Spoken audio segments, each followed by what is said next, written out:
Salutare prieteni, bine v-am găsit pe canalul TVF Gambling. Eu sunt gazda dumneavoastră. Pentru următoarele câteva minute vom avea împreună o sesiune de gambling. Vom începe cu un depozit de 1500 pe NetBet Casino România. Vreau să vă precizez că unele dintre videouri vor fi în limba română, altele vor fi în limba engleză. Vă mulțumesc frumos pentru suport.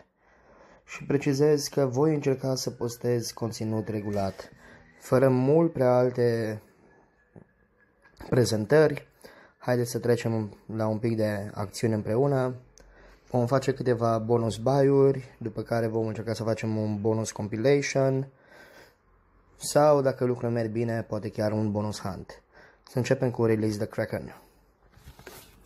Release the Kraken este unul dintre sloturile mele favorite. Este un pragmatic, este destul de greoi, de multe ori dacă faci bonus buy riști să nu-ți recuperezi banii înapoi, dar este ceva specific oricărui sloturi, dar cu un pic de noroc putem face un profit frumușel. Haideți să vedem, ultima dată am jucat în bet de 1200, o să mergem direct la un bonus buy, o să mergem pe o miză mai mică, începem cu un bonus buy la 240. Haideți să vedem ce se întâmplă. Dăm un pic mai încet, e mult prea tare. Să fie cu noroc primul bonus de pe acest canal.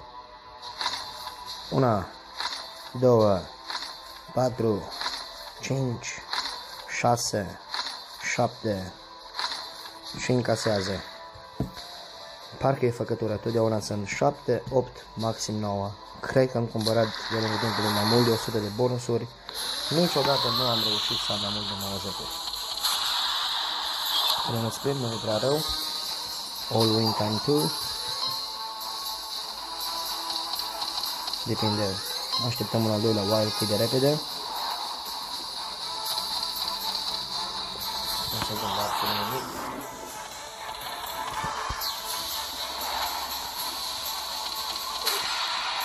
În sfârșit avem un al doilea wild.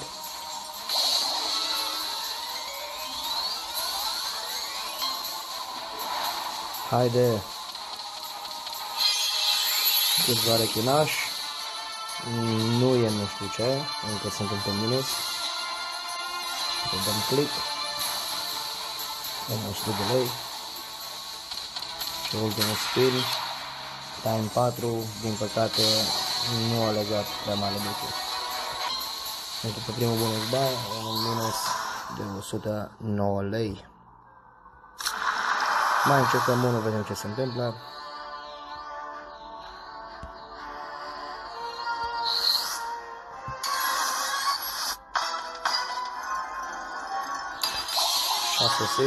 Avem încă un bonus. O să vreau să mă scuzați dacă cât poate par stângaci. E chiar primul video de pe canal, sunt încă la început, promit să încerc să devin mai bun. Avem din nou 7 jocuri.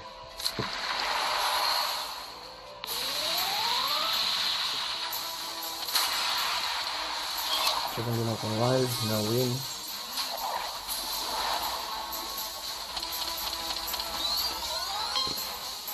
Patru jacks.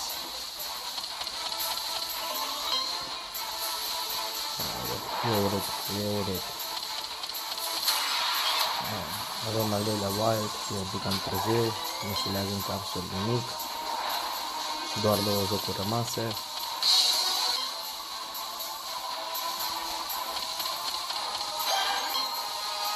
Și avem ultimul joc.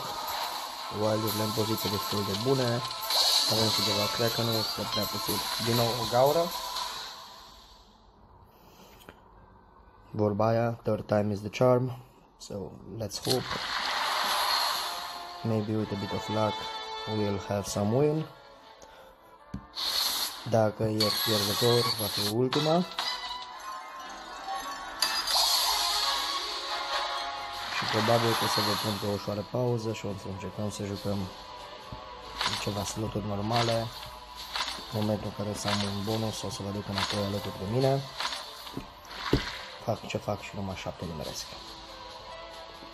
Teribil. Absolut teribil. Presimt că asta egală din nou. Și uite așa se pierd 500 de lei în câteva minute.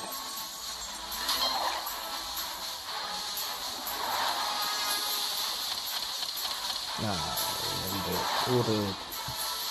Du-te.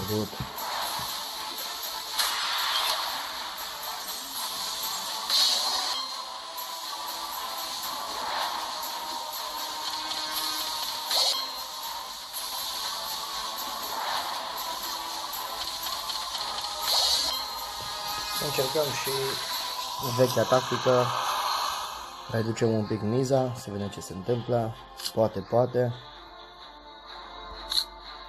Mergem pe 160, mai încercăm una aici și dacă nu e, asta este.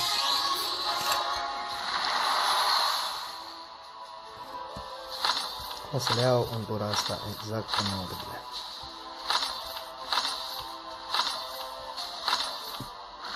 În sfârșit avem 9 jocuri. Poate că vechea tactică funcționează. Să sperăm. Avem minus 539 aproape.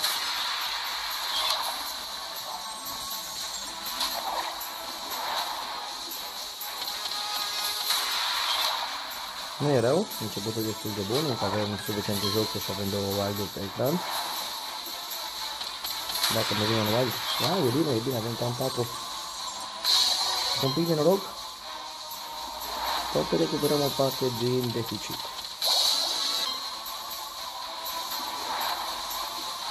Dar se pare că norocul nu e de partea noastră momentan.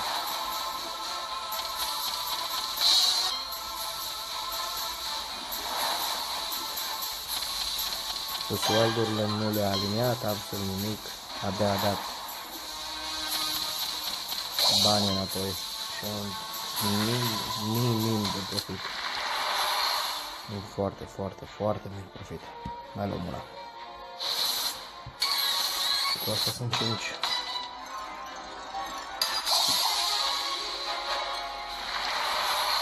Să facem alegerile în tura asta. A venit așa tura trecută. Hai să mergem invers. Începem de aici.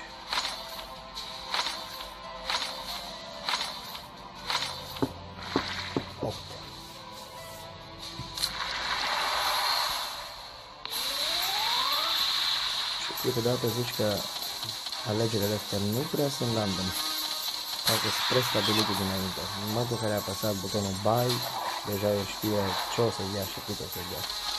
Am sentimentul că restul e doar entertainment. Frumos, vizuale cine acolo, era și mai frumos dacă mergea până în capăt. Avem și o de la wild. 2 spini rămase, cu wild-urile în colțuri opuse.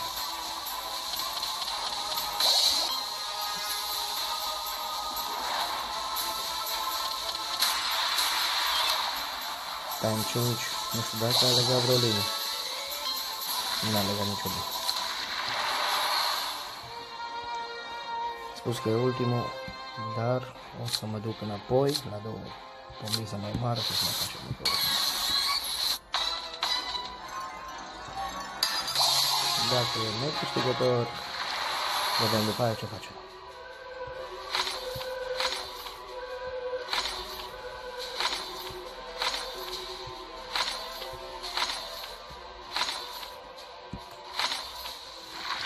Nouă, nu e rău. Hai că se poate.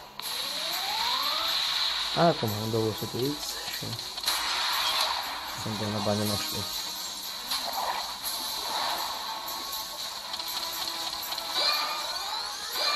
Câțiva peștișori, asta nu grăbesc, îl lăsăm în pace.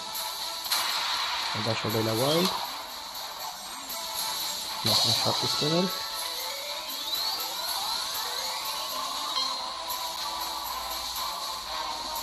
Nu să doar 5. Asta nu e rău, cu ceva cacanut. 200, 250, poate prea mult. Să vedem. Trecut de 200. Trecut de 250. 270. Bun, frumos. Încă 2 din astea, te rog.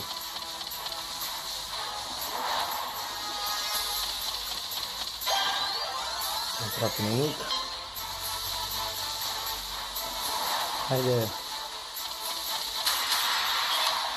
Wow, băieți, avem 2 spinuri foarte serioase, ultimele 2 spinuri, avem o șansă să dăm time 5. Time 6. Ultimul spin poate fi foarte bun. Cel puțin e un tease frumos.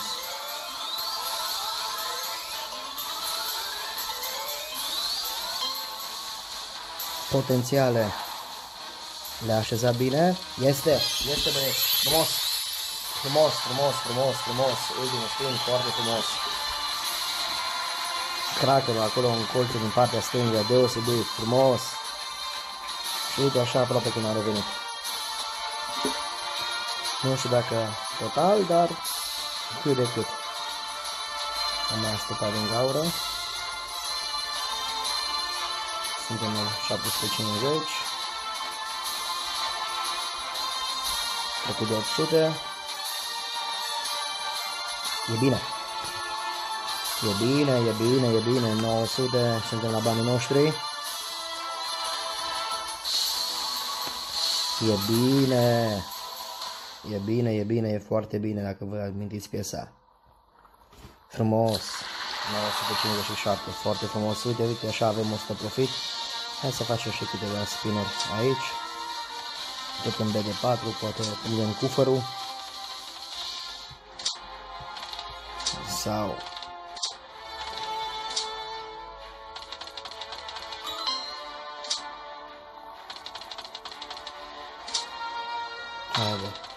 Haide cu o specială necumpărată, haide. Hai că se poate.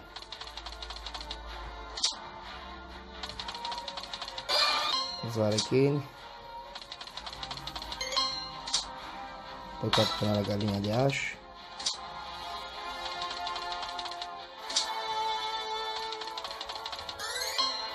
O linie de juveți. Wild în față, nu leagă nimic. Hai, nici măcar un tease.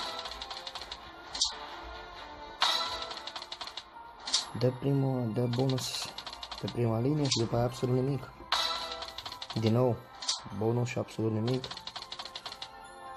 Poate să spuneți că sunt tâmpit, poate să spuneți că sunt nebun, dar vreau să forțez câteva mai pe BD10.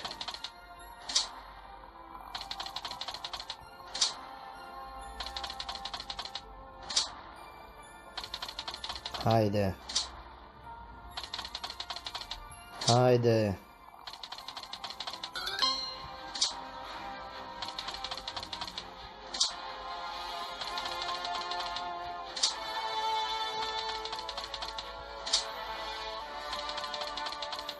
Haide, mă.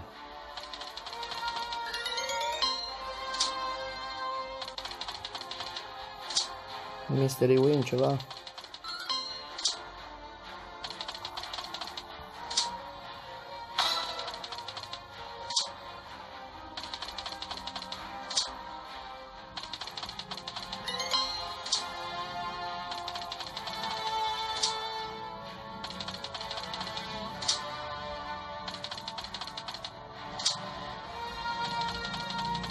Nu vrea.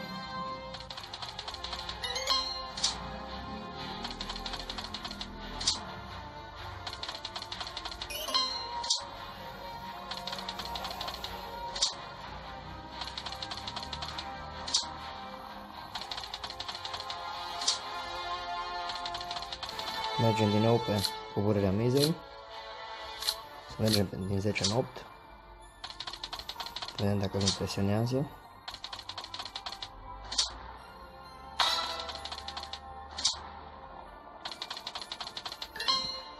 Și să ne dăm și 5.000 pe VD4 și asta este.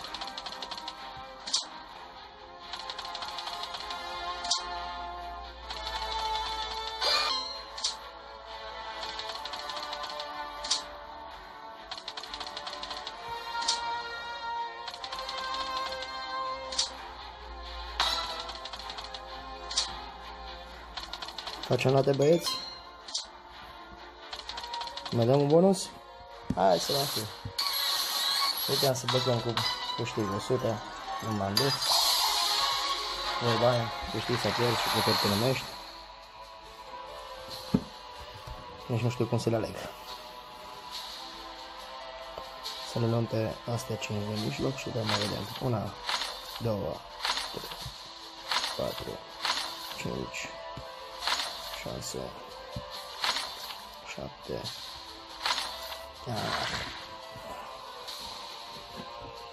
aproape.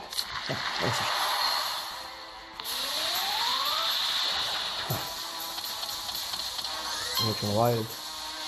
Ei, astăzi să anunță dureroasă, băieți.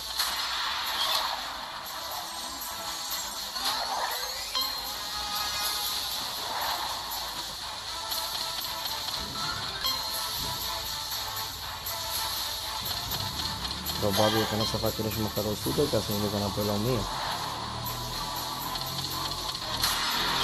Totuși, 100 o face. Nu-mi retrag cuvintele, 100 o face. A făcut.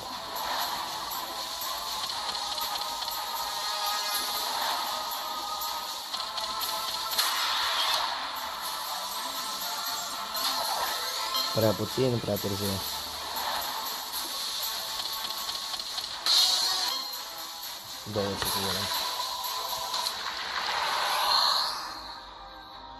Exact pentru că 10 nu e de 10.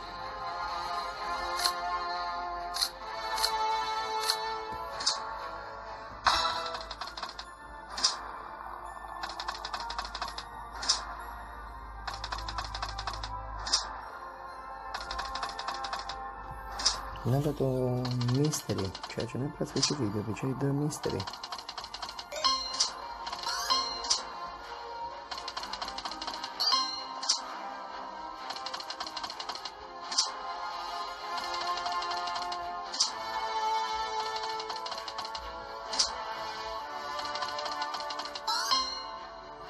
Bine, ne retragem de aici, mergem înapoi în pagina de bază, vedem dacă găsim altceva să ne jucăm un pic mai distractiv. Nu prea s-a... Kraken nu prea a fost de partea noastră. Încercăm un Wild Lord? Sau un Golden Calls? Hai să dăm Golden.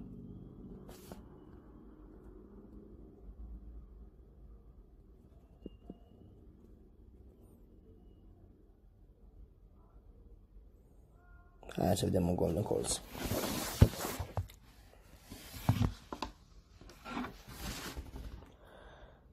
În câteva momente încărcat.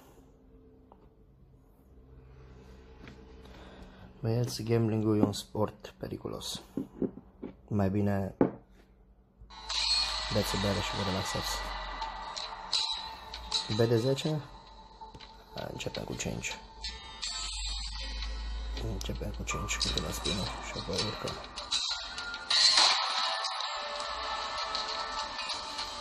Vine și mașina înghețată.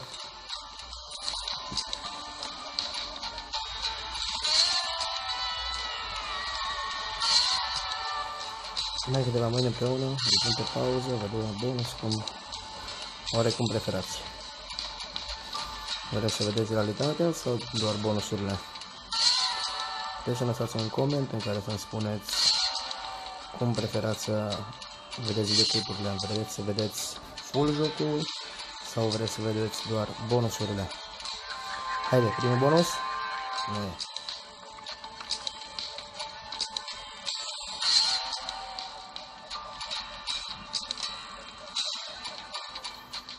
Doar un tiz? Așa linie.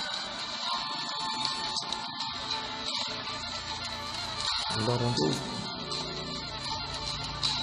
Hai să facem o feromotă. Hai să dăm pe B10 și să-i dăm 10 spinuri automate.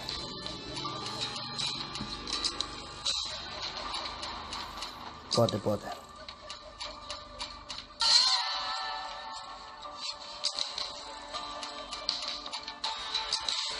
Haide. Hai cu un 0x bonus, știu că poți. Și jocul ăsta iubește 0x-urile. Sunt preferatele lui.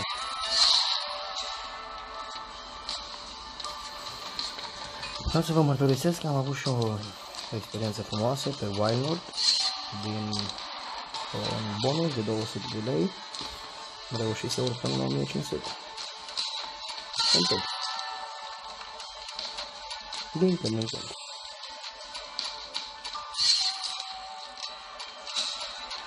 Hai cu bonusul. Nu cred. Haide. Nici acum.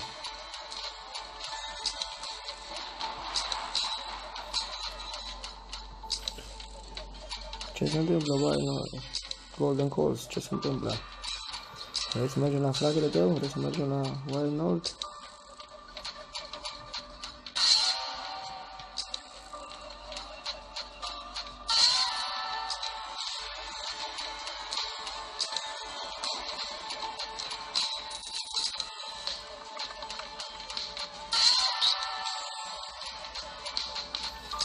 $200 de lei, niciun bonus.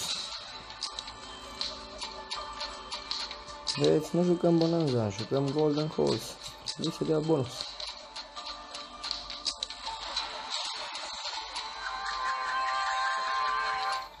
Nici acum, nu trebuie. Mai urcăm un pic miza.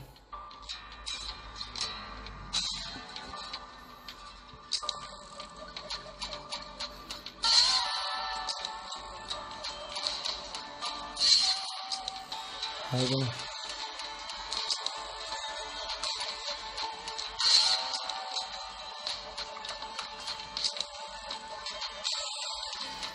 Băieți, se pare că fortuna nu e de partea noastră în seara asta.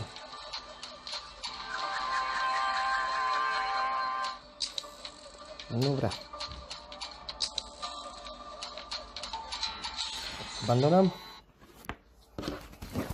Mai avem 500 de lei. Ce să facem cu ei? Ce să jucăm? Ce să jucăm? Ce să jucăm? Hai să cumpărăm niște Great Run bonusuri, niște Mystery Choice. Iar dacă e necâștigător, o să încheiem și asta o să fie primul meu video. Aș fi dorit să fie cu un profit. Se pare că NetBet nu e de acord cu mine. Dar încă nu e târziu. Încă avem 500 de lei. Ultimul câștig a fost 100 de lei. Dăm un spin.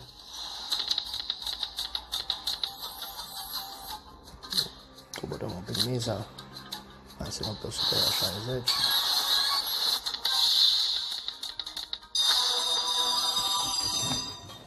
Nici scuze, să succes telefonul. Mystery. Haide, 15 times 10. 10 times 5, standard. Cât vreme 15 de ceea ce poți cumpăra. Mai important, câteva câștiguri consecutive.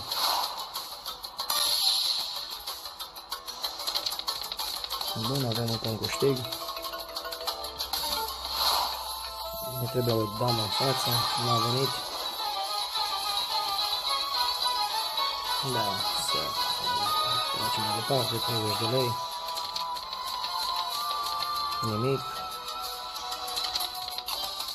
Nimic. Avem câteva dame. Leagă și juveții.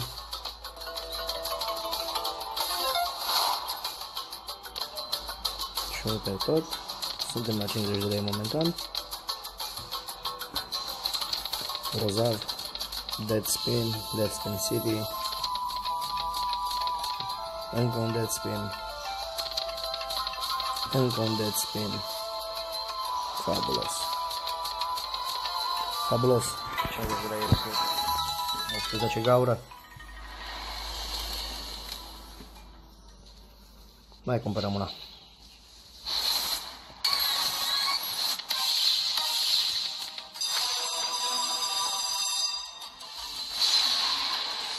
Mergem pe Mystery.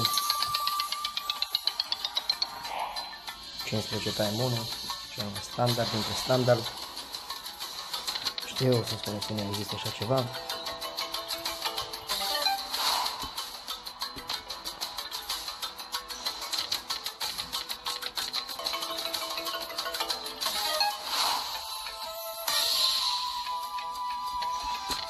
Haide. Hai că se poate, încă mai târziu. Avem și câteva mai multe.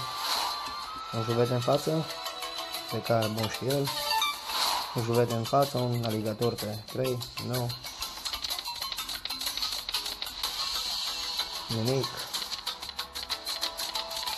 Nimic de 2 ori. Avem niște zecari. Juvete în față, zecar pe al doilea, nu.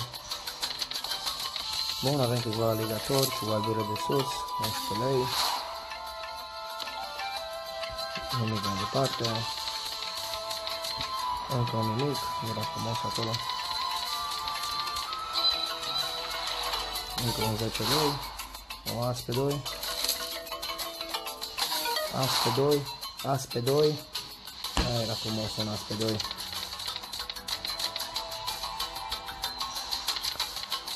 Avem câțiva juvezi și câțiva ași. Poate un fiu în fața, și pe prima linie. Nu. Avem din nou niște juveți. Trebuie din nou zecar în față. A venit zecarul. Acum e complicat, mai are ce să dea.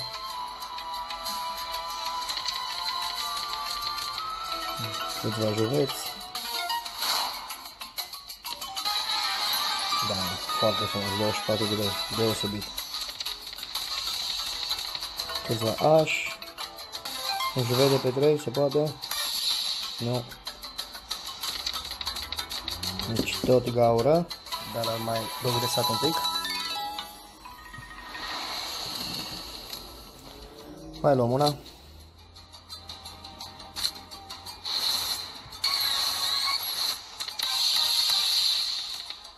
Băieți, în tura asta cred că o să facem o prostie. Haideți să mergem high wallet-ul. Hai să mergem 5 times 10. Încercăm și așa. Aici ai nevoie de un spin bun. Haide. 40.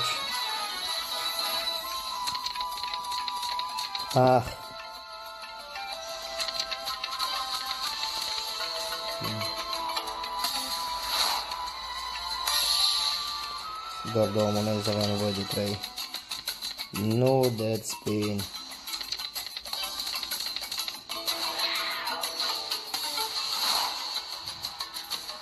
E bun, valorile sunt bune. Uite că măcar așa am obținut un mic profit. Un mic profit. Mai putem face încă una.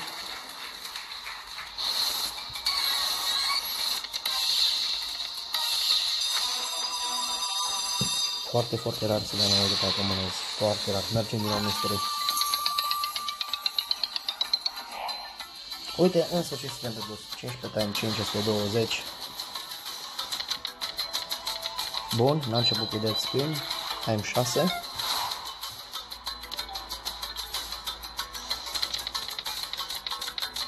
Din păcate dead spin. Și încă un dead spin. Time 7. Time 8.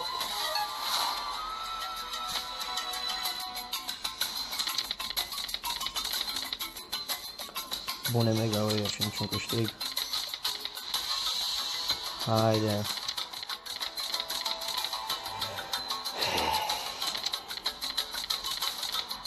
Din păcate se anunță nouă gherlă.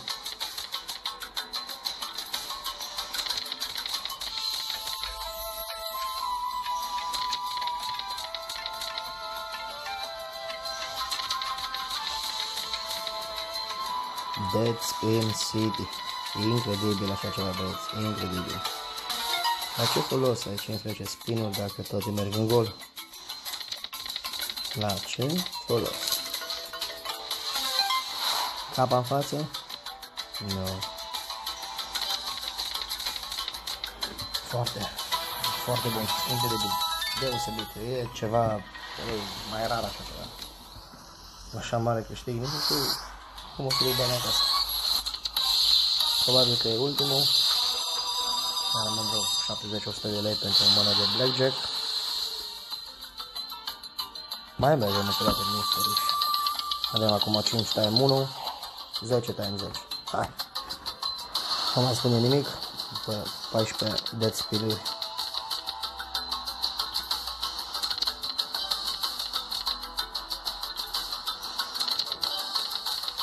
Primele 3 sunt dead spin. În sfârșit avem un win. 10 all away. 89 de lei.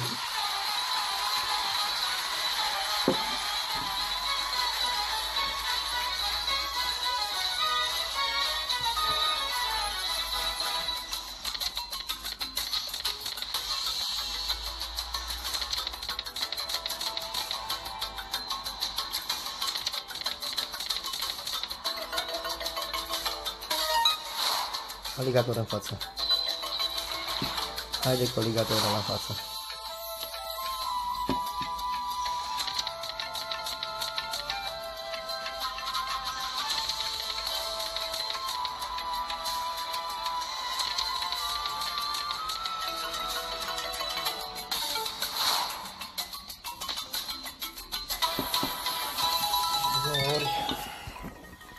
De 2 ori am mers cu peste media și de 2 ori a dat gaură. Înseamnă că e cam dezastru. Mai avem 100 și ceva de lei. Haideți să mergem pe o ruletă. Vedem ce se întâmplă. Cred că o să mergem pe o ruletă.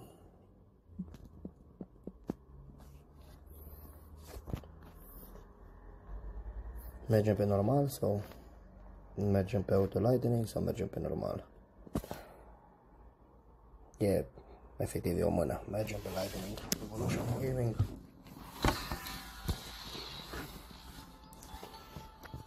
Doi de 11 consecutiv. Să vedem ce se întâmplă acum.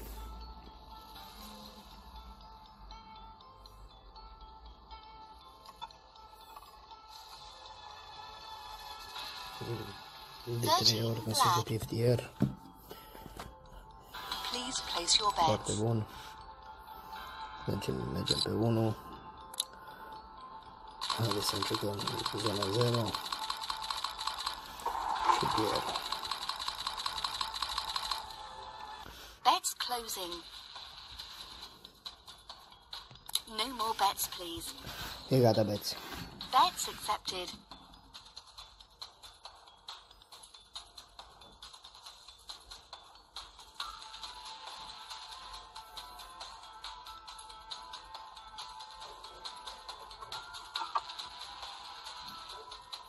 E zona 0. Am prins un pic. Dublat banii. Nu păcate, m-a fost lightning. Haide, ce s-a întâmplat aici? Te-ai speriat? Îi dăm o repetare. Mai mergem cu creștere ușoară. All-in. A rămas 19 lei. Din păcate, dovadă că încă nu sunt suficient de profesionist.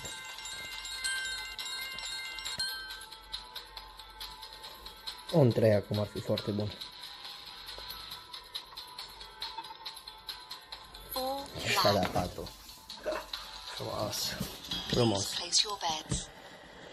Băieți, din păcate asta e. Ultima mână.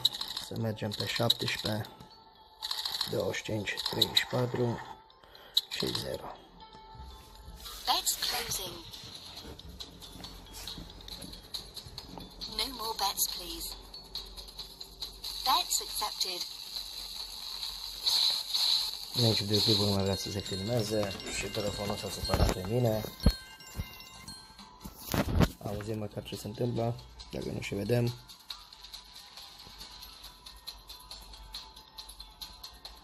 23 red. 23 red, înseamnă că e pierdut. Băieți, eu vă mulțumesc pentru faptul că m-ați suportat. O să vă rog în secțiunea de comentarii să-mi spuneți ce fel de conținut preferați.